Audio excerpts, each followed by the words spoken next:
Come in sir. Yes, please do. नमस्ते sir. Namaste, please take your seat. Thank you sir. आप दिनेश हैं? जी sir. Dinesh comfortable महसूस कर रहे हैं? जी सर। दिनेश, आपने महसूस किया ही होगा कि हम लोग यथासंभव जो कोविड प्रोटोकॉल है उसे फॉलो करने की कोशिश कर रहे हैं। जी यहाँ सर। तक पहुँचने में आपने इसे महसूस किया होगा और यहाँ पर भी आप देख पा रहे होंगे कि आपके और हमारे बीच में हमने पर्याप्त डिस्टेंस रखा है। जी सर। हम लोग सामान्यतः मास्क पहनकर बैठे हैं, केवल बोलते समय हम लोग मास्क उतार रहे हैं। जी सर। आपके पास भी यही विकल्प उपलब्ध है। जी सर। यदि आप सहज हैं मास्क लगाकर ही इंटरव्यू देने में तो आप मास्क लगा के दे सकते हैं, लेकिन अगर आप ज़्यादा सहज हैं बिना मास्क के बात करने में तो चूंकि पर्याप्त डिस्टेंस है तो आप मास्क उतार भी सकते हैं। जी सर, मैं बिना मास्क की बात करने में सहज हूँ। तो ठीक है, आप मास्क उतार दीजिए। जी सर। आप एकदम कंफर्टेबल महसूस कर रहे हैं? जी सर। सुरक्षित महसूस कर रहे हैं? जी सर। खुद आपको तो कोई किसी किस्म के सिम्टम्स नहीं रहे हैं इधर हाल फिलहाल? नहीं सर। आप यानी हम लोग सहज होकर बातचीत कर सकते हैं? जी सर। चलिए, तो दिनेश, सबसे पहले तो मैं चाहता हूँ कि बोर्ड मेंबर्स को आप अपने बारे में कुछ बताएं। जी सर, मेरा नाम दिनेश है। मैं राजस्थान के बीकानेर ज़िले के नौखा तहसील और गांव दुधावास का रहने वाला हूँ। सर, मेरी 10वीं कक्षा तिलक शिक्षण संस्थान senior secondary school Kandasar Churu से हुई है। मेरी 12वीं की शिक्षा टैगोर शिक्षण संस्थान कुचामन सिटी नागौर से हुई है। सर, मेरा ग्रेजुएशन श्री टैगोर महाविद्यालय कुचामन सिटी नागौर से हुई है, जो महर्षि दयानंद सरस्वती विश्वविद्यालय से मान्यता प्राप्त है। सर, ये आपने कब किया था? 2017 में किया है मैंने। आपने एमए क्यों नहीं किया? जी सर, मेरा एमए नहीं करने का उद्देश्य ये था कि मैं ग्रेजुएशन के बाद सिविल सेवा की तैयारी करने लग गया था और मैंने ऐसा सोचा कि अगर मैं एमए करता हूँ तो मेरा ध्यान कहीं ना कहीं डाइवर्ट होगा और उसकी वजह से मैं सिविल सेवाओं पर पर्याप्त ध्यान नहीं दे पाऊँगा। इसलिए सर मैंने एमए नहीं किया। अच्छा, बताइए, आप तो बीकानेर से हैं, आप पढ़ने के लिए नागौर क्यों गए? जी सर, मेरे मामा जी ने सर मुझे वहाँ भेजा तो मैं सर गया। अच्छा। जी सर। और आपको यहाँ पर मामा जी ने भेजा, पिताजी ने भेजा, या आप खुद आए? जी, यहाँ आने का सर निर्णय मेरा खुद का था। अच्छा। जी सर। आपने अपने जीवन में ऐसे कौन से 4 निर्णय हैं जो बड़ों के दबाव में नहीं लिए? जी। स्वतंत्र निर्णय लिए? जी सर। मेरा सबसे निर्णय मैं सबसे बेहतर निर्णय मानता हूँ सिविल सेवा की प्रिपरेशन करने की, क्योंकि सर जब मैंने प्रिपरेशन की तब मेरे ठीक है, आपको लगता है ये निर्णय आपका आज़ाद निर्णय है? जी। दूसरा था कि बीएड नहीं करने का निर्णय। शिक्षा आप बीएड नहीं करने गए, ये आपका आज़ाद निर्णय था। जी। और तीसरा मेरा निर्णय जो विवाह नहीं करने का सर मेरा निर्णय रहा। ठीक है, वेरी गुड। और उसके अलावा सर मैं बाकी सारे निर्णय पिताजी ने, दादाजी ने, मामा जी ने लिए हैं? नहीं सर, ऐसे मैंने लिया पर अभी मैं ठीक से नहीं बता पाऊँगा सर। चलिए, खैर कोई बात नहीं। दिनेश, आप मूलतः बीकानेर से आते हैं। जी और सर। देश भर में बीकानेर को उनके नमकीनों के लिए जाना जाता है। जी सर। मैं इस कारण को नहीं, क्या भौगोलिक सांस्कृतिक वजह हैं जिसके चलते बीकानेर जो है वो सेवरीज के लिए, अपने नमकीनों के लिए दुनिया भर में जाना जाता है? जी सर। बीकानेर में सर बीकानेर शुरू से उष्णकटिबंधीय क्षेत्र रहा है, तो यहाँ पे ऐसी चीज़ों का उत्पादन ज़्यादा होता है जिनमें पानी की आवश्यकता कम हो। तो इसी वजह से सर जो हल्दीराम जी है उन्होंने भुजिया का आविष्कार किया। उसमें भुजिया का सबसे बेहतरीन अगर विकल्प बीकानेर क्यों है, इसका कारण है कि सर एक तो उष्णकटिबंधीय जलवायु है, दूसरा यहाँ का पानी है, तीसरा जो यहाँ के खेतों में जो मोट होता है उसका, और तीसरा यहाँ पे जो कोलायत क्षेत्र है वहाँ की जो मिट्टी है उसका भी सर भुजिया में प्रयोग किया जाता है। इसलिए सर यहाँ का भुजिया बेहतर है सर। अच्छा, हम लोग जो भुजिया खाते हैं उसमें मिट्टी खाते हैं हम लोग? नहीं सर, एक एसओपी होती है जो जैसे मैंने हल्दीराम जी भुजिया से बात करी तो उन्होंने कहा कि एक निश्चित मात्रा में जो मिट्टी है वो मिलाते हैं सर। अच्छा जी सर। ये तो आपने नई जानकारी हम लोगों को दी। जी सर। अच्छा, बताइए, आप तो खो खो खेलते रहे हैं। जी सर। खो खो में माइनस क्या होता है? खो खो में होता है ना कि माइनस कीजिए, ये क्या है? माफ़ी चाहूँगा सर, इसकी मुझे जानकारी नहीं। जो अंतर्राष्ट्रीय खो खो या राष्ट्रीय स्तर पे जो खो खो खेला जाता है, जी सर, उसका जो संगठन है, उसका जो प्रबंधन है, वह कौन सी संस्था देखती है? जी sir, kho kho federation of India sir. Kho kho federation of India और इंडियन ओलंपिक एसोसिएशन के बीच क्या संबंध है? माफ़ी चाहूँगा सर, इसको मैं नहीं बता पाऊँगा। नहीं बता पाएंगे? जी सर। कोई बात नहीं। आपने किस स्तर तक खो खो खेला है? जी सर, मैंने कॉलेज लेवल पे खेला है सर। कॉलेज की टीम में थे आप? जी सर। मुझे बताइए कि जो खो खो का खेल है उसमें उसके अंतर्राष्ट्रीय ओलंपिक्स या बड़े खेलों में शामिल होने में क्या बाधाएं हैं?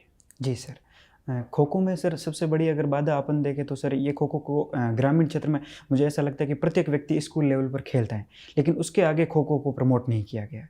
उसके पीछे की वजह ये हो सकती है कि खो खो में जो खिलाड़ी है उनको जॉब की सिक्योरिटी नहीं है, उसके अलावा गवर्नमेंट द्वारा जो फंड है वो नहीं दिया जा रहा, अच्छे से टीचर है वो ट्रेंड नहीं मिलते। उसके अलावा जो हमारे ग्रामीण क्षेत्र में एक कहावत है कि पढ़ोगे लिखोगे तो बनोगे नवाब, और खेलोगे तो होंगे खराब। तो ये अवधारणा है वो सर कहीं ना कहीं काम कर रही है, उसके वजह से सर खो खो को इसकी वजह से ये ओलंपिक्स में नहीं जा पाता। जी आप समझ सर। पा रहे हैं आपने किस सवाल का उत्तर दिया? जी सर। मेरा प्रश्न था कि खो खो अंतर्राष्ट्रीय स्तर पर क्यों नहीं प्रचलित है। जी आपने उत्तर दिया कि खो खो को पर्याप्त प्रोत्साहन नहीं मिलता, इसलिए स्थानीय क्षेत्र पर से आगे नहीं बढ़ रहा। जी सर, पहले तो हमें स्थानीय स्तर से आगे बढ़ाना पड़ेगा, तभी हम अंतर्राष्ट्रीय स्तर के खिलाड़ी सर तैयार कर तो पाएंगे। खो खो बाकी देशों में क्यों नहीं खेला जाता? जी सर, अभी विश्व के 21 देशों में सर खो खो है वो खेला जाता है। फिर तब तो कारण पर्याप्त है उसको। क्रिकेट तो उससे कम देशों में खेला जा रहा है ईमानदारी से। जी सर, पर सर खो खो को प्रमोट कम किया गया है। उसके जैसे क्रिकेट की IPL लीग है, उस तरह की कोई लीग का संचालन नहीं किया जा रहा है वर्तमान में। इसके लिए सर खो खो की जो लीग है वो शुरू करने की बात की जा रही है सर। ठीक है सर। दिनेश, जी सर। ये कोविड-19 और कोरोना, जी इन दोनों में क्या समानता है? जी क्या है ये? जी सर, कोरोना एक वायरस का समूह है जिसमें अब तक 7 प्रकार के वायरस हमने पहचान चुके हैं। और जो कोविड-19 है सर, ये कोरोना वायरस का जो 7वां वायरस है सर, वो है जो 2019 में चीन के वुहान शहर से फैला सर। अच्छा, ये बताइए कि बीकानेर में ऊन, ऊंट और अश्व जी 3 बहुत पॉपुलर हैं। जी सर। तो ऐसी क्या परिस्थितियां हैं वहाँ पर कि ये तीनों पॉपुलर हैं? जी सबसे पहला सर मैं ऊन का है, तो ऊन का सर उत्पादन यहाँ पे जो भेड़ पालन है वो ज़्यादा किया जाता है, तो इसकी वजह से ऊन का उत्पादन सर बीकानेर में ज़्यादा होता है। दूसरा सर जो ऊँट है, ऊँट जो मरुस्थलीय क्षेत्र है वहाँ पे सर ऊँट का ज़्यादा पालन किया जाता है। ऊन, ऊंट के बाल और घोड़े के खुर, जी रासायनिक कॉम्बिनेशन में ये क्या चीज़ है? माफ़ी चाहूँगा सर इसकी चलिए, जानकारी। चेतक का वंशज आज भी बीकानेर में है, क्या नाम है उसका? माफ़ी चाहूँगा सर। राज रतन नाम है उसका। जी थैंक और यू सर। इतना बड़ा घोड़ा है कि उस पर आलती पालती मार के बैठा जा सकता है। तो सोचिए चेतक कैसा रहा होगा। लिग्नाइट आधारित बिजली घर बीकानेर में कौन सा है? जी सर बरसिंह सर। कहाँ पर है ये? कितना दूर है वहाँ से बीकानेर से? सर मैं दूरी नहीं बता पाऊँ। चलिए, आप ये बताइए कि राती घाटी का किला किसे कहा गया है? जी सर, जो बीकानेर का किला है सर उसको राती घाटी किन्होंने बनाया था? महाराजा राय सिंह द्वारा सर। समराथल धोरा मुकाम जी सर। विष्णु संप्रदाय का एक पवित्र स्थल माना जाता है। जी सर। बावजूद इसके कि वहाँ पर केवल विष्णु संप्रदाय के लोग ही ज़्यादा आते हैं, जी सर। जबकि रुणेचा में रामदेवरा में विभिन्न समुदाय के लोग आते हैं। जी सर। एक सौहार्दपूर्ण वातावरण है। तो संत जम्बेश्वर जो कि वैज्ञानिक संत हैं, उनकी शिक्षाएं बहुत महान हैं। जी सर। तो यहाँ पर इस प्रकार का बहु जो समाज है इकट्ठा क्यों नहीं होते हैं? जी इसका कोई मुख्य कारण? जी सर। सर गुरु जम्बेश्वर जी का जो मुख्य थे जो विष्णु संप्रदाय है उसमें जो 95% लोग हैं वो जाट जाति के लोग उसमें शामिल थे। इसी वजह से सर मुझे लगता है कि ये रहा होगा। तद्रेवा चूरू में किस लिए पॉपुलर है? जी सर, यहाँ पे गोगा जी का जो सर स्थान है इसलिए। गोगो जी कौन है? गोगो जी सर एक लोक देवता है राजस्थान के सर। अच्छा, जिन्होंने गायों की रक्षा ये की। बताइए, गजनेर में हम एक पक्षी को देखते हैं, जी क्या नाम है उसका? जी सर वल्चर गिद्ध वल्चर, सर। गिद्ध। जी सर। रेत का तीतर नहीं है कोई? जी है सर। है ना। चलिए, उसका नाम बताइए। वैश्विक स्तर पर हम उसको किस नाम से जानते हैं? सर किस पक्षी के बारे में बात करें? तीतर के बारे में। सर इसका हिंदी में नाम सर बटबड़ तीतर है, उसका अलावा मैं नहीं जानता। अच्छा, चलिए ये बताइए कि हेम्बर जो गणपति हैं, जी इनकी विशेषता क्या है? माफ़ी चाहूँगा सर, इसमें जो गणपति की है वो शेर पर सवार हाँ। मूर्ति है सर। शेर की सवारी करना आसान है, जी पर शेर से नीचे उतरना बहुत मुश्किल है। जी सर। ऐसा किस चीज़ को इंगित करता है? ऐसा सर ऐसा है कि अगर हम कोई बड़ा लक्ष्य ले लें उसके पश्चात सर उससे हमें उससे दूर जाने का जो है वो अपन प्रयास नहीं कर सकते फिर। जी सर। दवाई और टीका, इन दोनों में क्या अंतर है? जी सर, दवाई सर जो टीके में प्रयोग की जाती है वो सर दवाई के कहलाती है सर। दवाई टीके, टीका क्या फिर वो इंजेक्शन जिसमें भरते हैं, जी वो टीका है? माफ़ी चाहूँगा सर, ठीक से मैं इसको अच्छा नहीं बता अच्छा, पाऊँगा। लास्ट क्वेश्चन ये बताइए कि जी सर। कुचामण भी आपके संपर्क में रहा हुआ है, जी सर। या आप कुचामण के संपर्क में रहे? सर मैं कुचामन के संपर्क तो में उसकी एक विशेषता बताइए। हूँ। जी सर, कुचामन सर शिक्षा नगरी के रूप में सर प्रसिद्ध है। दूसरा कुचामन में सर नमक उत्पादन किया जाता है इसलिए प्रसिद्ध है। और किला वगैरह कोई वहाँ के? जी सर। किन्होंने बनाया था वो? महाराजा जालिम सिंह ने बनवाया था। Okay sir, please. Dinesh ji आप बता सकते हैं कि आसियान देशों ने अभी एक फ्री ट्रेड एग्रीमेंट जी सर। साइन किया है कुछ अन्य देशों के साथ, जी सर। तो क्या खास बात है इस फ्री ट्रेड एग्रीमेंट की? जी सर, इसकी खासियत ये है कि सर इसमें आसियान प्लस जो चाइना, जापान, ऑस्ट्रेलिया, न्यूजीलैंड और साउथ कोरिया, जी ये 15 देशों ने मिलकर ये समझौता किया है। ये सर क्या नाम है इस समझौते का? Regional comprehensive economic partnership sir. ठीक है। जी इसमें सर जो विश्व की 1/3 आबादी और 25% जो ट्रेड है वो सर इसमें होता है। तो क्या वजह रही कि भारत ने इसको ज्वाइन नहीं किया? जी इसमें सर भारत की कुछ आशंकाएं थी जिनको आरसेप ने नहीं माना। इसमें जैसे भारत की थी कि रूल ऑफ ओरिजिन का सिद्धांत भारत इसमें लागू क्या होता है रूल ऑफ ओरिजिन? जी सर, अगर कोई देश निर्यात करता है वस्तु का तो उस वस्तु का कितना पार्ट उस देश में निर्मित हुआ है या फिर किसी अन्य देश की वस्तुओं से उत्पादित तो हुआ है। अगर कोई चाइनीज सामान है, प्रोडक्ट जो चाइना में बना है जी लेकिन मलेशिया के द्वारा भारत में आ रहा है, जी तो कितना प्रतिशत उसमें वैल्यू एडिशन मलेशिया में होना चाहिए ताकि भारत को लगेगा कि नहीं ठीक है ये मलेशियन प्रोडक्ट हम मान लेंगे? जी जहाँ तक सर मैं याद कर पा रहा हूँ इसमें 35% की बात करी थी सर। अच्छा जी ठीक है। और अभी हाल फिलहाल में एक मालाबार एक्सरसाइज हुई थी, जी सर। उसमें कौन कौन से देशों ने भाग लिया था? जी सर, उसमें सर भारत, ऑस्ट्रेलिया, जापान और अमेरिका ने भाग लिया सर। इसमें कौन सा देश काफ़ी समय के बाद इस एक्सरसाइज का पार्ट बना? जी ऑस्ट्रेलिया सर। ऑस्ट्रेलिया। ठीक है। आप मुझे ये बता सकते हैं कि अभी हाल फिलहाल में कई बैंक फेलियर देखने को मिले हैं? जी सर। ठीक है, तो कौन सा बैंक हाल ही में फेल हुआ है भारत में? जी लक्ष्मी विलास बैंक सर। कहाँ इसका हेडक्वार्टर है?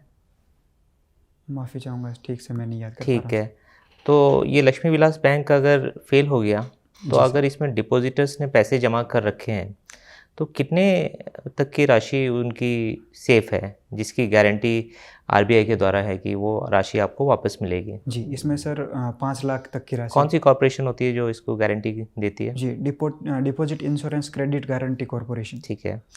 अब आप मुझे ये बताइए, आप बीकानेर से आते हैं? जी सर। तो बीकानेरी भुजिया तो फेमस है ही। जी सर। राजस्थान के मुझे अन्य 5 जीआई टैग बताइए और जगह भी बताइए। जी सर, मकराना का सर मार्बल है जो कुचामन सिटी के पास ही है सर।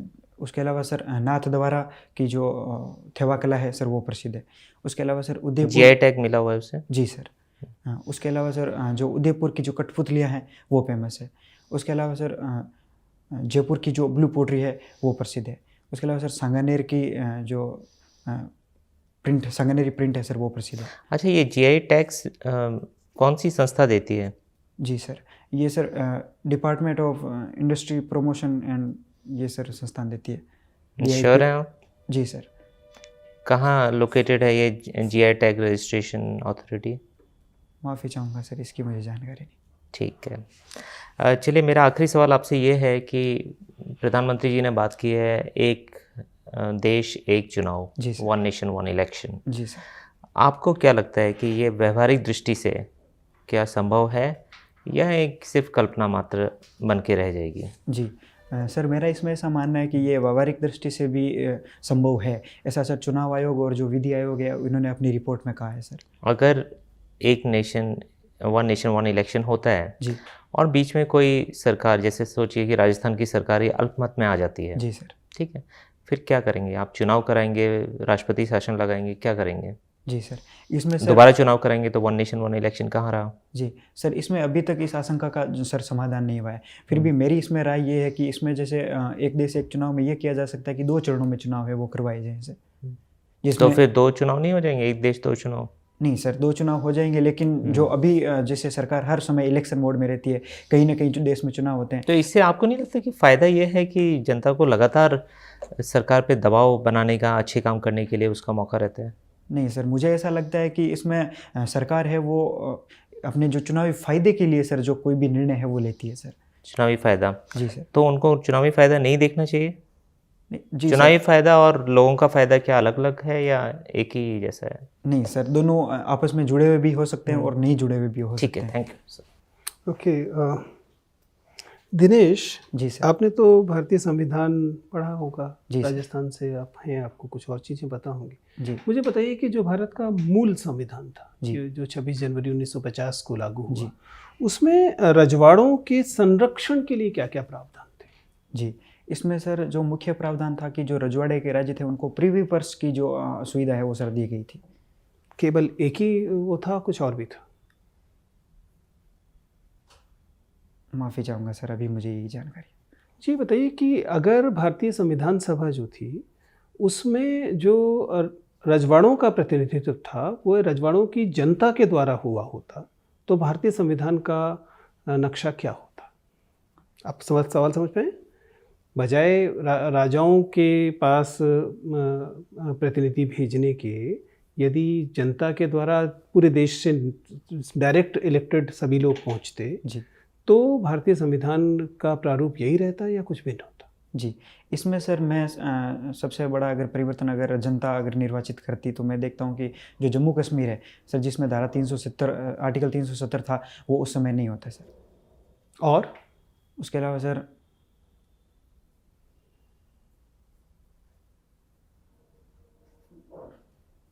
माफ़ी चाहूँगा सर, मैं ठीक से नहीं बता पाऊँगा इसको। चलिए कोई बात नहीं। राज प्रमुख कौन थे?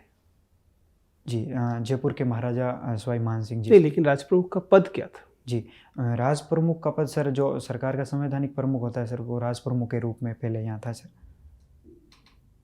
अब नहीं है? जी नहीं सर। किस संशोधन से उसे हटाया गया? जी, 7वां संविधान संशोधन 1956 के माध्यम से। गुड, ठीक है दिनेश, मुझे आपसे बात करके बहुत अच्छा लगा। आपका इंटरव्यू समाप्त होता है, आप जा सकते हैं। धन्यवाद सर। जी दिनेश। जी सर। हटा लीजिए बस। बताइए आपके हिसाब से आपका इंटरव्यू कैसा गया? किन एरियाज में आपको लग रहा है कि आपके पकड़ में है, और कहाँ आपको लग रहा है सर यहाँ थोड़ा सा सुधार करना है? जी, मुझे लगा कि सर मेरा इंटरव्यू अच्छा रहा और जिसमें मैंने करंट अफेयर्स पे अच्छा मेरी पकड़ थी, और कुछ जैसे ज़िले की चीज़ें थी वो थोड़ी ठीक थी, और कुछ जैसे फैक्चुअल जानकारी होनी चाहिए वो सर मेरी थोड़ी कमज़ोर रही। दिनेश, अच्छा है, आप मात्र 23 साल के आपकी उम्र है, और इस हिसाब से आप वहाँ के कुछ सबसे यंग कैंडिडेट्स में होने वाले हैं। Thank you sir. ठीक है ना? जिसका मतलब है कि बोर्ड मेंबर्स आपको आपके प्रति पॉजिटिव होंगे, जी सर। क्योंकि सामान्यतः पब्लिक सर्विस कमिशन में दोनों जगह, यूपीएससी में भी और स्टेट में भी, जब यंग कैंडिडेट आते हैं तो खासतौर से स्टेट्स में उनको अच्छा लगता है, क्योंकि आमतौर पे यहाँ पर अदरवाइज जो है वो थके हुए लोग आते हैं। ठीक है ना? तो आपके साथ जो आपकी जो एनर्जी है वो आपके साथ एक पॉजिटिव चीज़ बनती है, और पॉजिटिव ये भी है कि आपकी एनर्जी आप में मैच्योरिटी की कमी नहीं दिखा रही है। जी सर। ठीक है, तो सामान्यतः वो एक सकारात्मक चीज़ की तरह है। एंट्री आपकी अच्छी है। जी सर। अभिवादन आपका ठीक है। सिटिंग पोस्चर आपका सामान्यतः अच्छा है। एक छोटी सी चीज़ मैं बाद में बताता हूँ अभी, लेकिन वॉइस लेवल ठीक है, हैंड मूवमेंट ठीक है, आई कांटेक्ट ठीक है, फ्लो अच्छा है। वॉइस में छोटी सी चीज़ ये है कि कहीं कहीं लगता है कि अपनी गति थोड़ी तेज है। जी सर। और ये वहाँ तब ज़्यादा लगता है जहाँ आपको उत्तर आता है। जी। तो एक तरह की एक हड़बड़ाहट इसे कहेंगे, जिसमें कि आप, चूंकि आपको उत्तर आता है, जी। आप उसे जल्द से बता देना चाहते हैं। जी सर। एक साधारण सी सलाह ये है कि अगर वो उत्तर आपको आता है तो वो खो नहीं जाएगा। जी सर। ठीक है ना? जी सर। तो उस पर थोड़ा सा समय लीजिए। इससे क्या होगा, समय का मतलब ये नहीं कि मिनट लेना है, समय का मतलब आधा सेकंड फालतू लीजिए, उसको थोड़ा सा स्थिरता से बताइए। जी सर। इससे दो बातें होंगी। एक तो बोर्ड मेंबर्स की ईगो शांत होगी। उन्हें लगेगा कि उन्होंने एक ऐसा सवाल पूछा है जिस सवाल के लिए आपको थोड़ा सा सोचना पड़ा। जी सर। ठीक है ना? जी। ये मामला ईगो का भी है। जी सर। लेकिन दूसरा, इससे ज़्यादा फायदा ये होगा कि आपकी राय सुचिंतित राय लगेगी। जी। ऐसा नहीं लगेगा कि आपका सवाल लड़ गया है, मतलब आपने तैयार किया था और क्वेश्चन पेपर में वही आ गया, तो इसलिए आपने झट से दे दिया। जी सर। ये इंटरव्यू तो बहुत सा बड़ा खेल है ना। इसमें आप सवाल इसलिए पूछा जा रहा है कि सवाल के बहाने आपकी पर्सनैलिटी पता लगे। जी सर। और आपकी पर्सनैलिटी क्या होनी चाहिए? आपकी पर्सनैलिटी होनी चाहिए एक जीवंत संवाद स्थापित करने की कोशिश करना, ना कि टेबल टेनिस का गेम खेलना। जी सर। तो जब आपसे सवाल पूछा जाए, थोड़ा सा पॉज लीजिए, स्पीड थोड़ी सी बहुत थोड़ी सी कम कर दीजिए, और फिर इसी आंसर को डिलीवर कर दीजिए, क्योंकि आंसर आपको अच्छे से आता है। जी सर। ठीक है ना? जी। तो इससे उसका प्रभाव जितना अब है उससे 50% बढ़ जाएगा। अभी भी बहुत अच्छा है। जी। मतलब वी आर ट्रूली इम्प्रेस्ड। हम तीनों लोग आपके इंटरव्यू से वाकई बहुत प्रभावित हैं, और इसीलिए मैं इतने माइन्यूट चीज़ों पे जा भी रहा हूँ। माइन्यूट चीज़ों पे इसलिए भी जा रहा हूँ क्योंकि कोई बड़ी गलती आप कर नहीं रहे। जी सर। ठीक है ना? कोई बड़ी गलती करें तो मैं उसकी तरफ इशारा करूँ। जी। लेकिन ये छोटी छोटी चीज़ों पर आप ध्यान रख सकते हैं। आपका सिटिंग पोस्चर यूजुअली सही है, लेकिन आपके उसमें ना एक थोड़ा सा स्टिफनेस है। जी स्टिफनेस का मतलब समझ रहे हैं, थोड़ी अकड़ नहीं, लेकिन जैसे थोड़ा सा तनाव जैसा। तो दो चीज़ें कर सकते हैं, एक तो बैठते समय अपने दोनों बटन कोट के खोल लीजिए। जी सर। ठीक है, उससे क्या होगा, आप रिलैक्स रहेंगे। जी हाथ ऐसे ही रखने जैसे रखे हुए हैं, लेकिन उनको ऐसे खींचना नहीं है, उनको रिलैक्स रखना। जी सर। तो इससे क्या लगेगा, आपकी बॉडी में एक रिलैक्सेशन दिखाई देगी, जिसकी वजह से सहज संवाद होगा। जी सर। अभी क्या संवाद हो रहा है, अभी ऐसा संवाद हो रहा है जिसमें इधर से सवाल आ रहे हैं और उधर से उत्तर आ रहे हैं। उसके बाद क्या स्थिति हो जाएगी, उसमें यहाँ वालों को लगेगा कि वो आपके साथ इंटरेक्ट कर रहे हैं। जी इससे मीनिंगफुल इंटरव्यू होगा। जी इससे आपके इंटरव्यू में 10 नंबर बढ़ जाएंगे। आप समझ पा रहे हैं, इन्हीं सवाल, इन्हीं जवाबों में। मैं एक भी जवाब चेंज करने को नहीं कह रहा हूँ, जी सर। क्योंकि जवाब जनरली आप अच्छे से दे रहे हैं। टाई का नॉट अच्छा नहीं, टाई अच्छी है वैसे, लेकिन टाई का नॉट थोड़ा सा बड़ा लग रहा है। जी एक बार इसको और अभ्यास करके देखिएगा कि जी इससे बेहतर हो सकता है कि नहीं। जी। खासतौर से चूंकि अब बटन खोलने के लिए कहा जा रहा है, इसलिए पूरी टाई दिखाई देगी। जी तो सर। टाई की लेंथ भी ठीक होनी चाहिए। जी सर। ठीक है, जी। उसे देख लीजिएगा। बाकी चीज़ें जनरली आपकी बहुत अच्छी हैं। खो थोड़ा सा और पढ़ लीजिएगा। बाकी मुझे कोई परेशानी नहीं दिखाई दे रही। I am very happy with the way you performed. Thank you sir. तो I am sure you will be doing very very good. जी सर। और इसी बार निकालिए। आपने यूपीएससी क्यों नहीं दिया? सर यूपीएससी तो मैं आरपीएससी की तैयारी कर रहा था, इसलिए नहीं दिया सर। लेकिन you are a UPSC material, you should think about it. जी ठीक है, all the best. Thank you sir.